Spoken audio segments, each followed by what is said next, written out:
Hello, welcome back. I'm Statman Dave. Today we're going to be looking at Ralf Rangnick's Manchester United against Crystal Palace, diving into a few key points. If you are new around here, please hit that subscribe button. Of course, all this content brought to you in partnership with SofaScore. Go and check out their link in the description below and go and give their app a download. It's a banger. It's where we're going to take a look at Ralf Rangnick's average position, formations, and all those good statistics. Anyway, let's dive in.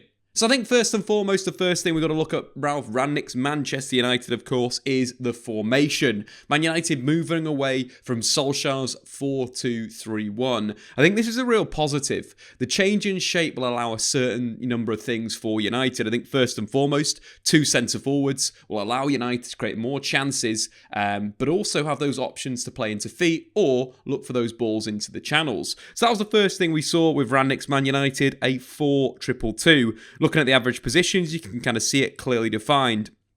The two centre-halves, the two wing-backs in high positions, the two defensive midfielders, Scott McTominay and Fred, providing that coverage, but also pressing high. And then quite a narrow front four. Rashford, of course, leading the line, as he was the one that was making the most movement in behind the Palace's backline. Ronaldo was this kind of deep lying forward, a target man, someone to hit to feet or in the head. And of course, Jadon Sancho and Bruno Fernandes, who were playing exactly on the same line because they spent time on the left wing and they spent time on the right wing, both interchanging positions, but also combining nice and narrow, which I really liked from the setup.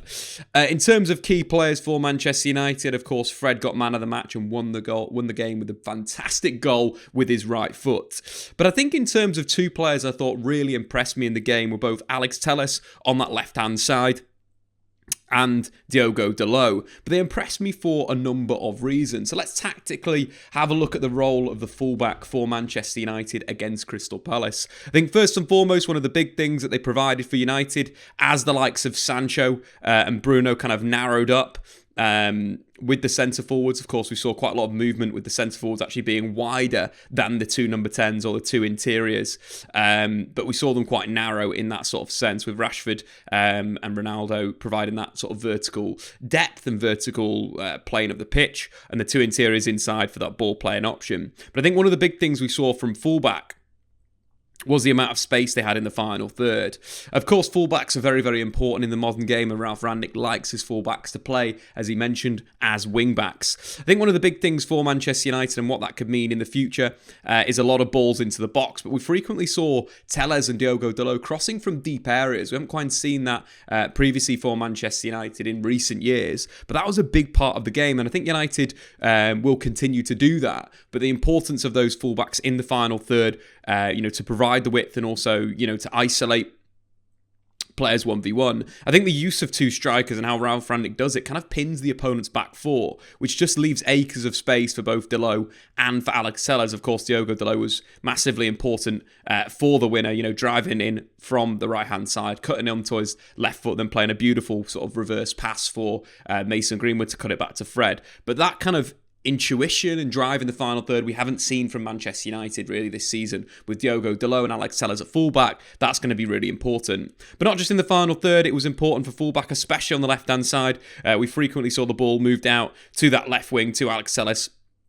Then Alex Telles as the main progressor of the play. We saw Marcus Rashford frequently get in behind the Crystal Palace backline. And I think this will be a strategy and a tactic going forward. When United can load the box a little bit better than they did against Crystal Palace, we'll see a lot of goals from this method. But quite simple, Maguire shifting it to Telles and then Telles looking into the channel. When we look at Liverpool's fullbacks as a prime example, they do that a lot with Trent Alexander-Arnold. And it is a way to break the opponent's shape, but also break their lines. And the big thing as well with United's shape is if the ball wasn't won by Marcus Rashford, let's say, there was a counter-pressing opportunity in those areas. And let's now talk about the kind of narrow shape that they've got in the final third. And I think this really helps the likes of Jadon Sancho and Bruno Fernandes, both players that kind of excel with teammates close to them. And I think this is going to be something going forward, is this kind of like midfield parallelogram or midfield square that's going to have a lot of rotation in it. And we'll see a number of different players featuring in different roles, but very much playing two number 10s. And I think that will allow United to be more creative in the final third.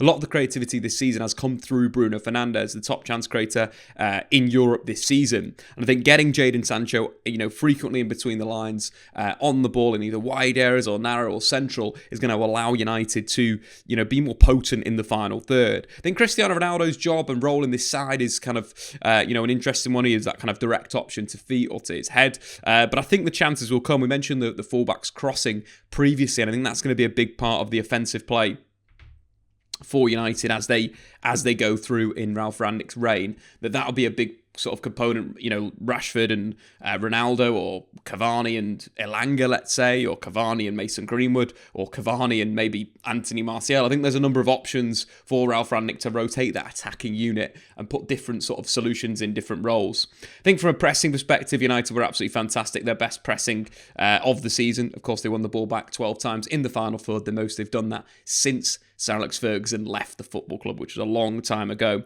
But in terms of pressing, I think one of the big things from a pressing situation from Manchester United was the engagement was nice and high.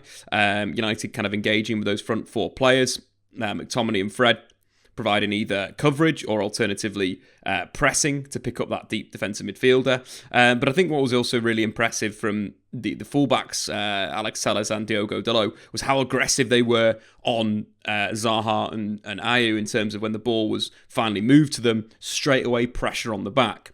And that's a big thing with this kind of pressing scheme, is that we'll see very much United go man for man on the fullbacks on their opposite number, but very much the pressure, from that point. Let's say if it's gone to Zaha, then we're coming back. We'll see basically Bruno Fernandes forcing it back inside to that area where, if they play it inside, Fred could win a ball really high up, and then we could see some real counter-attacking moments from that. But the pressing shape was superb, and given the stat that we gave before, most times possession won in the final third in a single game since Sir Alex Ferguson.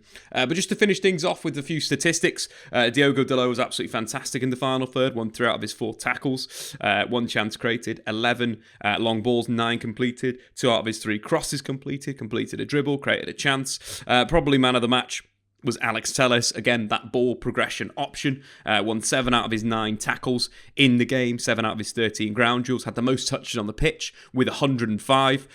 Created a chance, put 9 crosses into the box, and played 8 long balls. And I think that's going to be the side to Manchester United, using those fullbacks really key in possession. And finally, a little bit on Fred, the match winner.